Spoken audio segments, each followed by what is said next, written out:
Rise up!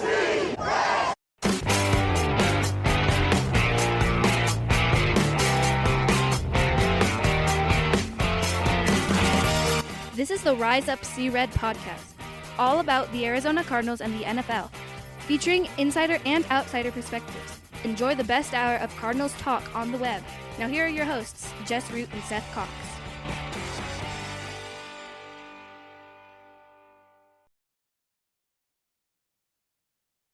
Hello, Arizona Cardinals fans, and welcome to the latest edition of the Rise Up See Red podcast, the best hour of Cardinals talk on the web. I'm your host, Jess Root from CardsWire.com, the USA Today NFL Wire site that covers the Arizona Cardinals, and we continue with the opponent preview series as we have done for the last several years.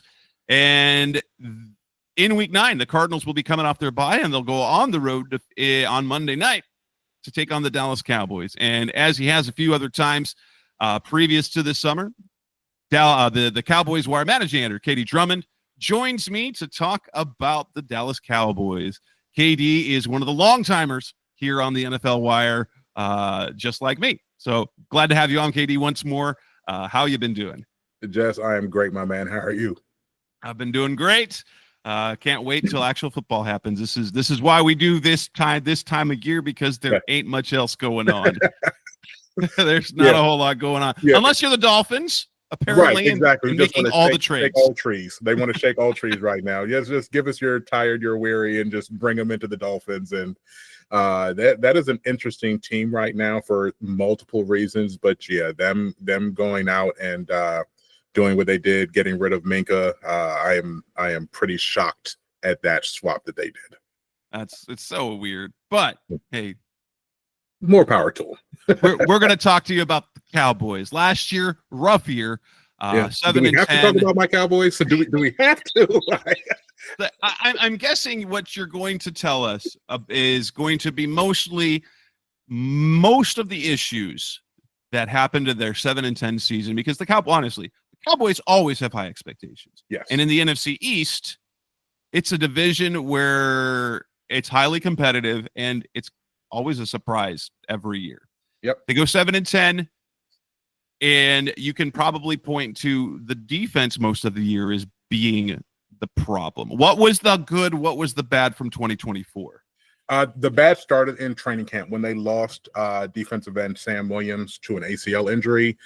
Sam Williams was entering into his third year. He was expected to start to do a timeshare with DeMarcus Lawrence at the opposite defensive end spot for Michael Parsons. They were looking forward to having a great rotation. They drafted Marshawn Nealand out of Western Michigan to be part of that rotation, and they really felt like they had a four-headed monster at defensive end. Of course, they had let Dante Fowler walk in free agency. They had lost. Oh my God, the guy's name is slipping my mind right now. But they had lost another rotational defensive end, and they thought that they were going to be in a good spot. But everybody got injured. DeMarcus Lawrence went out. Marshawn Nealand went out. They lost Sam Williams in the offseason to that ACL injury, and they had no pass rush rotation that they planned on. To make matters worse, they had the situation where Deron Bland hurt his foot in training camp. He was out for the first half of the year, and then as soon as he got back, Trevon Diggs, who had missed the previous year with a knee issue, re-injured that knee. There's a lot of talk, and we can get into that. The team is not happy with how he rehabbed. So there is a lot of talk of an impending divorce after this season, after they gave him that big contract. He hasn't played basically for 2 years. So the injuries really killed the defense, in addition to the fact that they went out and they hired Mike Zimmer to replace Dan Quinn. Abject failure. So with all of the things, the way the Zimmer scheme, the plan that he had for the defense, it was literally Micah Parsons and DeMarvion Overshown as the only real contributing members of that defense. And it just did not go well. To make matters worse, on the offensive side of the ball, there was a lot of carnage on the offensive line. We started Tyler Guyton, our first-round pick, at left tackle after being a right tackle. He converted from being a defender to start his college career, came over to the offensive line, played right tackle. We moved him over to the left tackle. Abject failure. He had a lot to learn about being a professional, about playing the position, and it was just not good. He got benched a couple times during the season. They couldn't protect Dak Prescott. They couldn't open up the run lanes. They basically have reversed course after paying Ezekiel Elliott back in 2019. They said, we're not going to pay any running back any money. They just decided they were just going to throw anything out there. So it just all went bad. Brandon Cooks went out. We didn't have anybody opposite CeeDee Lamb for the passing game. The double coverage went to CD. The double coverage went to Jake Ferguson, who is just a average tight end. So he couldn't beat bracket coverage. So he went down, actually had statistically one of the worst seasons in NFL history at tight end. As far as, targets and success rate and things of that sort, he just was not good after being a Pro Bowler in 2023. So you name it, it all went bad. Mike McCarthy lame duck season. Nobody fought for him. There was a beef between the way that he called plays and the way that Dak Prescott wanted the plays called, and everything just tumbled to the ground and ended up in the 7-10 season. Coincidentally, while the Washington Commanders found themselves a franchise quarterback in Jay Daniels to pour salt on the wound. So that is the existence of Cowboys fans right now, trying to dig out from that hole. Well, not only that, and then watch the Eagles win the Super Bowl too. That was double. Didn't happen. We're not talking about that. It didn't happen. Hey, but at least the Giants are terrible. That is always something that we can hang our hat on. And you know what? Honestly, I might even say this to you every time that we meet. The Cardinals, for whatever reason, we're always going to be linked with you guys. The proximity between the two teams, first of all, in the Southwest, and obviously the Cowboys fans travel over to across the border very well whenever it's a home game for y'all. But we just miss you guys being in the NFC East. I want realignment. Like it was fun having y'all as one of our, like Dallas and Phoenix. The rivalry between the Cowboys and the Cardinals. Cardinals fans still dislike the Cowboys, like still greatly dislike the Cowboys. But hey, like yes, our historic terribleness was good for the rest of the NFC East. I get it. But there is no reason why a team in Arizona should be in the NFC East. There's no reason. Honestly, there's no reason why Dallas should be in the NFC East. But, if it wasn't for the big markets, they would have clearly have fixed that based on geographical preference. They need to do a NFC Southwest or do something. But you'd be missing the giant rivalries. But wouldn't it be amazing to play in the NFC South? Yes. Absolutely. Put Carolina in the NFC East. Give us the South, and I'm all for that, man. Awesome. So. With that, were there any? CeeDee Lamb had a fantastic year. Were there any bright spots? For the Cowboys fans at all, individually at least? Even Micah got injured, man. Everything pretty much starts and stops with Micah Parsons at this point, who of course is going to break the bank, and the Cowboys are going to relent. Agents around the league know. Just play hardball with the Cowboys, wait until the last minute to come to the negotiating table, and they will give you any and everything that you ask for. So I have no doubt he will sign sometime during training camp before the season kicks off, and make $43 million a year and break whatever record there is for defenders. But that's the bright spot, right? We have a generational talent at edge rusher. He is the best player in the league, in my estimation. He had some injury issues, and of course, like I said, the defensive end rotation around him kind of collapsed. They were still a top defending team as far as pass rush in the NFL. They were still one of the best ranked teams as far as pressure. And that starts and stops with Michael Parsons. Also, Odigizua, the 3 technique, he is very good at creating pressures. He doesn't get the sacks. But overall, the Cowboys have always been able to pressure the passer. And that's really the bright spot that if you ever want to focus on what the Cowboys do well, it's there. And they made a good addition this year in the draft with the second-round pick, Donovan I'm going to butcher his name. Iziraku. Thank you very much. I haven't said it enough that it rolls off the tongue yet. I will get there by the time the regular season kicks off. He is a madman, and all indications are that he is going to create a ton of pressure immediately out the box. They brought back in Dante Fowler, who has found this late second half of his career resurgence as a pass rusher, former number 3 overall pick from Jacksonville. So I feel like they are going to again be strong when it comes to pressuring the passer, and hopefully they have found or they will find some solution in the secondary where it's not just, it takes a quarterback 2.5 seconds to get rid of the ball, but guys are running wide open, so it doesn't matter. That's really the hope. Oh, coming up next on the Rise of Sierra podcast, the best our Cardinals talking about. Let's move to the offseason moves. KD's alluded to a couple of them. That's coming up next. Rise Up Sea Red. We're back on the Rise of Sea Red podcast, the best our Cardinals talk on the web, talking to KD Drummond from Cowboys Wire as we look at the Cardinals' Week 9 opponent in our opponent preview series.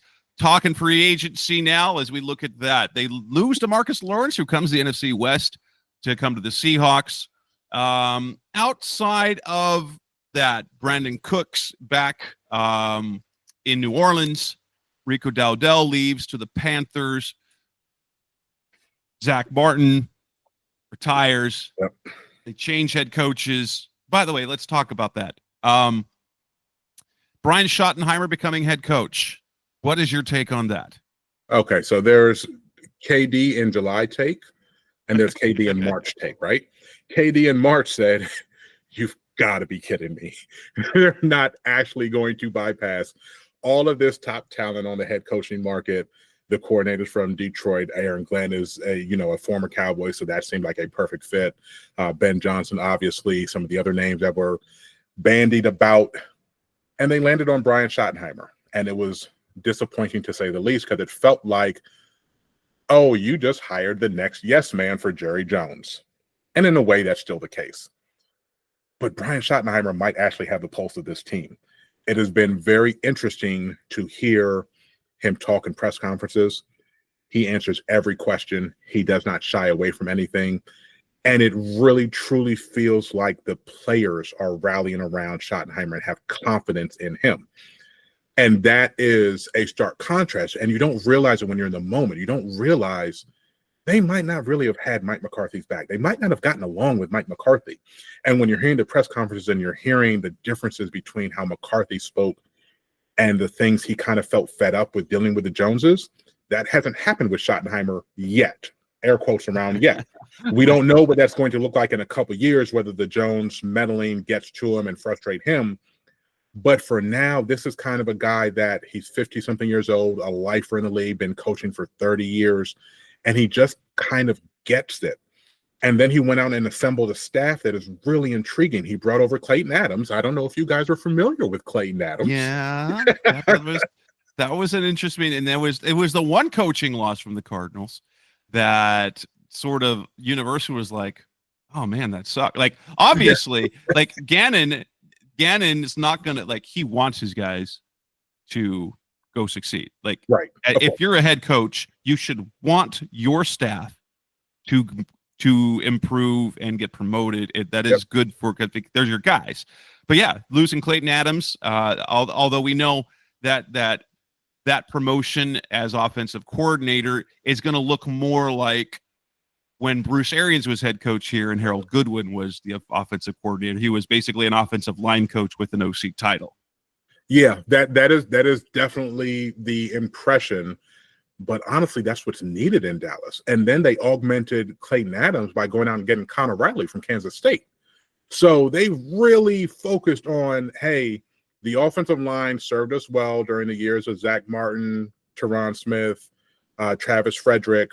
Now we're back with another, triple play of first round offensive lineman, Tyler Smith at left guard, Tyler Guyton at left tackle, and now Tyler Booker at right guard out of Alabama. It's the three Tylers, right? So, and then we have Terrence Steele, who can't pass protect to save his life, but he is a great run blocker.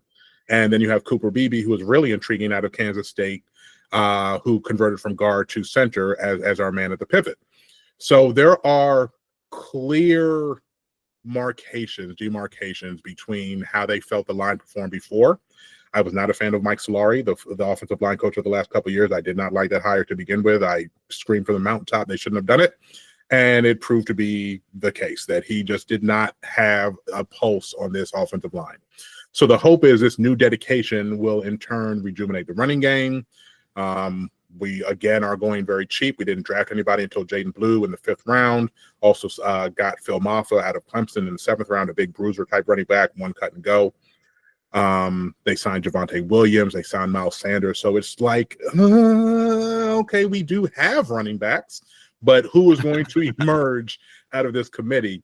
But I think the focus on getting the offensive line going, the multiple schemes that Adams runs. I mean, we don't have a quarterback like how you guys have. Like, we can't depend on, Dak running like Kyler.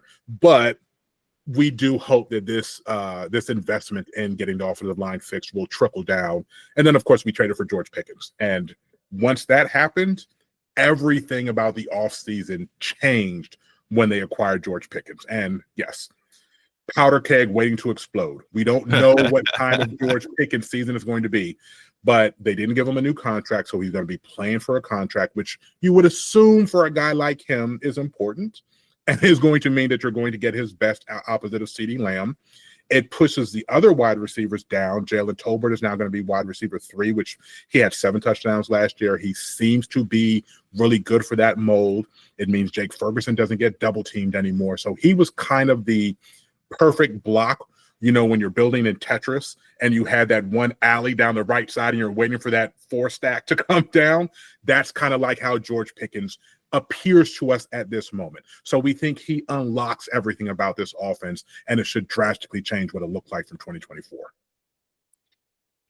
And of the guys that departed, is there anyone that's going to feel like an impact loss? The stock answer is going to be Zach Martin, because future Hall of Famer, probably the best right guard of our generation, had tipped to Nelson out in Indy. But Zach Martin wasn't good last year. And when he was out and Brock Hoffman was replacing him, the play of Cooper Beebe and Terrence Steele, the guys that flanked the right guard position, the center and the right tackle, their play improved when Zach Martin was out. So there's a lot to be said about, paying homage to your future Hall of Famers. But I don't think that was that big of a loss. I am actually more concerned about the loss of Eric Kendricks, who was our middle linebacker, who is still unsigned in the NFL right now. But he was a Mike Zimmer guy, right? So he came in and he taught Zimmer's scheme, and he fit. And clearly Matt Eberflus doesn't feel like he has the same purpose, because we went out and traded for Kenneth Murray. An interesting player, to say the least, who sometimes looks like a just tremendous athletic linebacker, and all other times looks like he has no idea what he's doing out there on the field, choosing the wrong gap to attack. So that's really going to be, to me, that's the question. If we're going to say biggest loss, DeMarvion Overshown appeared to be the next coming of a superstar linebacker, and he tore his ACL for the second time in his career. And so he's not going to be back until October, November. And you're really banking on, okay, well, this guy's an athletic freak. He's young. He can maybe bounce back in the first year from an ACL injury. But his loss, like, he was really going to be a superstar in this league. And now we don't know what he's going to be. So if you're looking at it from pure, on paper, that's the biggest loss that the Cowboys have suffered from last year. Then the re-signing of Osa, that's a fantastic addition. I liked him when he played in college, even though I didn't like him. I liked him as a talent, because obviously there was a time he was wrecking the Pac-12. So right. But he's back. Paid a lot of money. The interior guys are getting big money now. And then we go to the draft. You referred to it, the addition of Tyler Booker.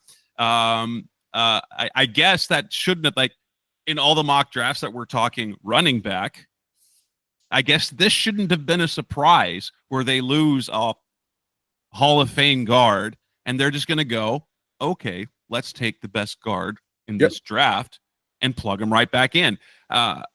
He's going to be a starter immediately, isn't he not? Absolutely. He's a day one starter. And when you heard the post-pick press conferences, the thing that they focused on was, we needed a leader of men on the offensive line. And when you hear Booker talk, he is absolutely that guy. Like, he's not just, a road grader, a mauler. He is a leader of men, even at his young age. And they don't feel they have that in the other first-round picks that they got. Tyler Smith, Tyler Guyton don't have that leadership gene. So along with what he brings to the table as a player, they also wanted somebody to take command of the offensive linemen, and they envisioned that being Booker. So from that perspective, I know there were some other guards, the guy that Minnesota took, that were, up on a lot of people's radar as competition for being the best quote unquote talent at the position. But the leadership of Booker really sealed the deal for them to take him in the first round. And there were questions because his combine was unimpressive. It wasn't bad. It was bare. He met the bare minimums, but like, look at the tape. Yep. And I remember Daniel Jeremiah just raving about him as a person. Like, he was the Will Anderson of the offensive side of the ball for Alabama. Mm-hmm. And like, if you get a guy that's that successful at that program, like, he's not going to be, like, at worst, he's not going to be bad. Right. And again, he's I remember I wrote back in early May, he's a force multiplier. The idea that the issues that Guyton had with preparation and with the mental side of the game and locking in and being a pro's pro, like, you're not going to be in a position group meeting with this guy and feel okay with not pulling your weight. You're just not. So not only will he improve over what the ghost of Zach Martin was at right guard, maybe not immediately, maybe he'll be, the same level as a rookie as Zach Martin in his final year, but moving forward, of course, he's going to surpass what Martin was in 24, but you're also elevating everybody else on that offensive line, and that's really the hope for the Dallas Cowboys in 25. Hey, you referred to Izzy out of Boston College in the second round. You have high hopes for him. Yep. Siobhan Revell, the cornerback, then out of East Carolina in round 3. When is he going to be able to play? Is he going to be able to play and make an impact as a rookie? He will play. They need him to play because, again, we are in dire straits at cornerback. They didn't let Jordan Lewis, who has been a stalwart at nickel corner for the last 7 years in Dallas, signed a huge deal with Jacksonville, 3 years, $30 million for a slot corner. Well deserved, but we weren't going to pay him that. So he's gone. We don't have anybody with slot experience. Deron Bland is probably, if they can get Kyer Elam, they signed him in the offseason from Buffalo, former first-round pick, or they traded for him, for the final year of his rookie deal. He might start at one side. Deron Bland might have to shift back inside where he played as a rookie, and he had 5 interceptions in half a season as a rookie. So things are really dire there. They need Revell. They absolutely need him, but I don't think he's ready week 1. So it might get ugly when it comes to the other side throwing for 350 yards in 3 quarters. Like, it might be. And Revell has, if I'm trying to remember, he's coming off an ACL. ACL, correct. Yeah. Okay. ACL injury absolutely showed first-round traits before during his 2023 campaign and early, the couple games he played in 24. Everybody points to the Michigan tape because, it's East Carolina. You're not getting, the same level of competition unless they're playing outside the conference. But he was brilliant against Michigan. So he really looks like he is that guy. But again, this Dallas's obsession with getting injured players and waiting for them to heal is insane. And that's what they're doing here. And they, the hope is maybe that they go out and they find somebody else on the corner market late in training camp, one of these guys that hasn't played or that hasn't signed with anybody in recent weeks over the offseason. Maybe that guy comes, maybe they bring back somebody like Stephon Gilmore, something like that. But yeah, it's a risk. They should look a lot better at the end of the season than they do at the beginning, but the season might be lost at that point. Yeah. So you just never know.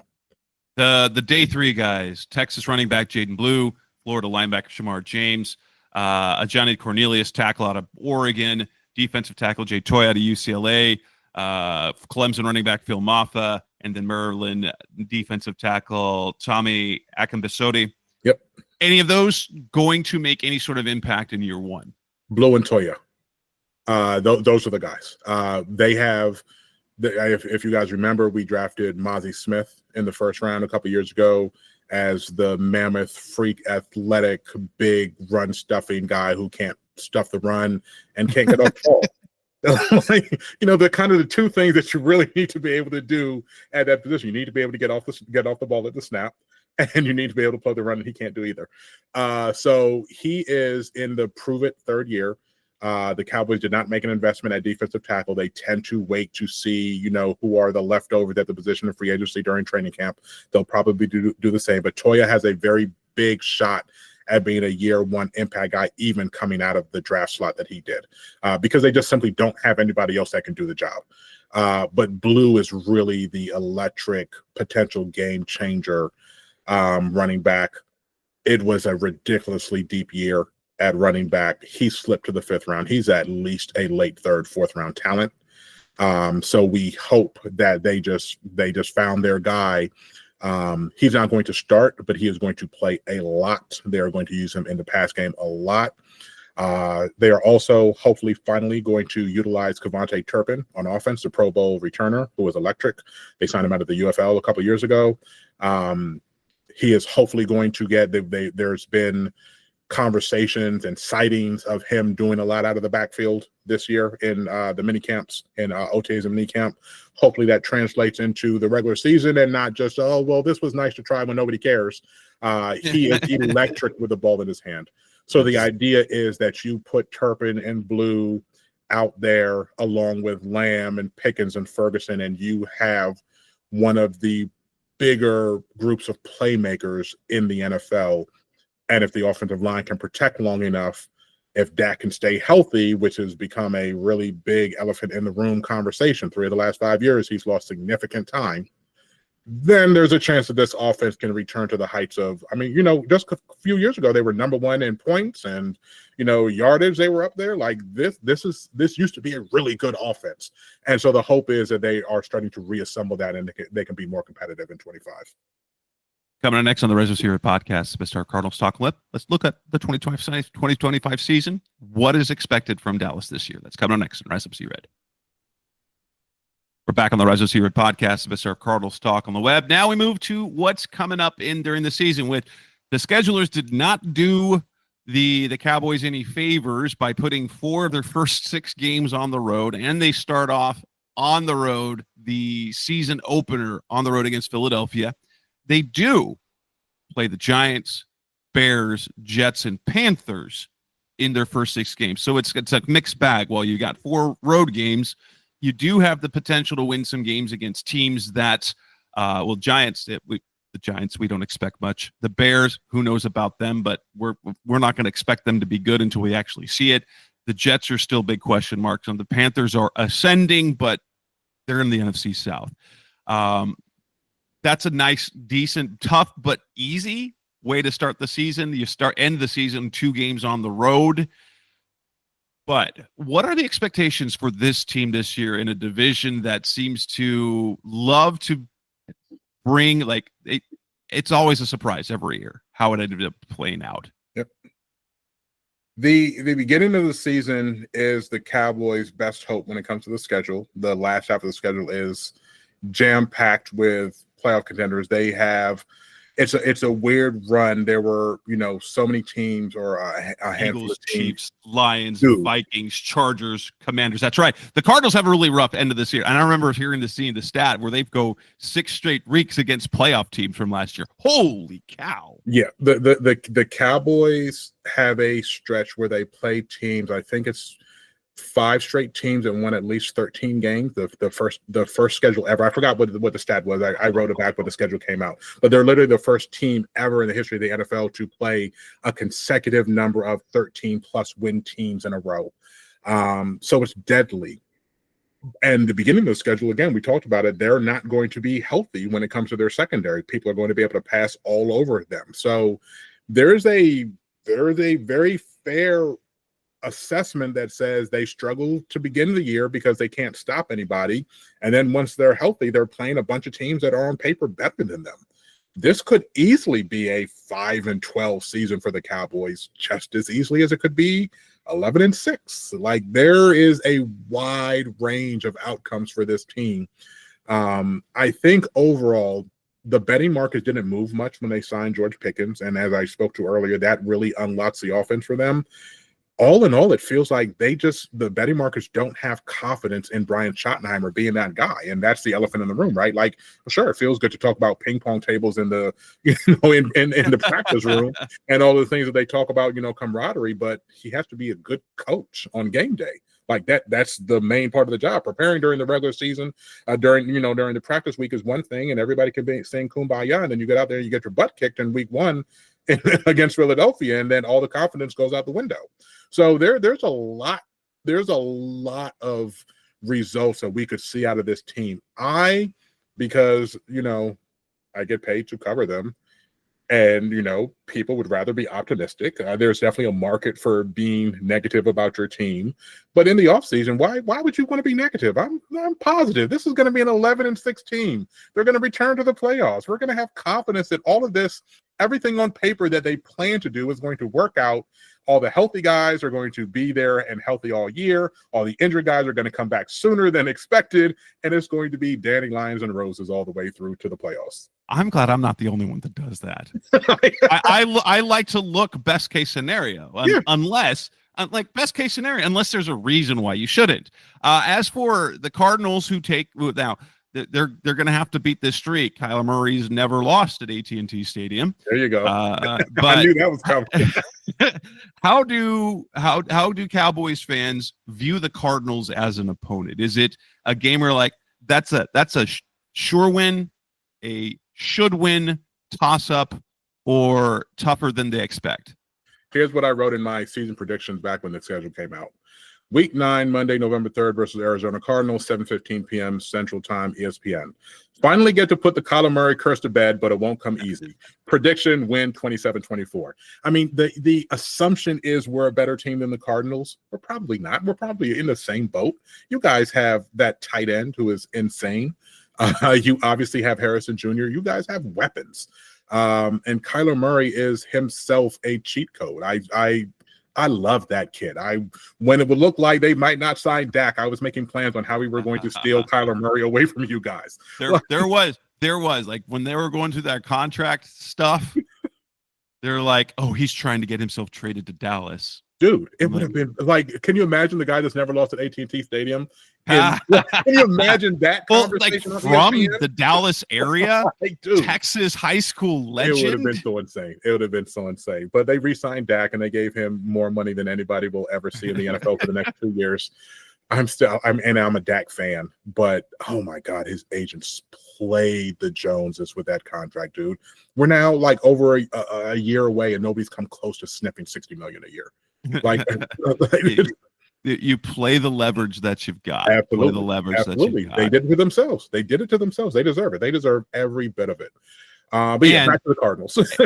And also, gay players. Like when it comes to like players get paid, get that money because absolutely. Because guess what? The owners are making gazillions of dollars every year. They're fine. They're fine. They don't have because of the pay structure, because of the revenue structure of the NFL. Yeah. You don't have to be even an average owner. Terrible owners are making money. So I'm 100% players get paid.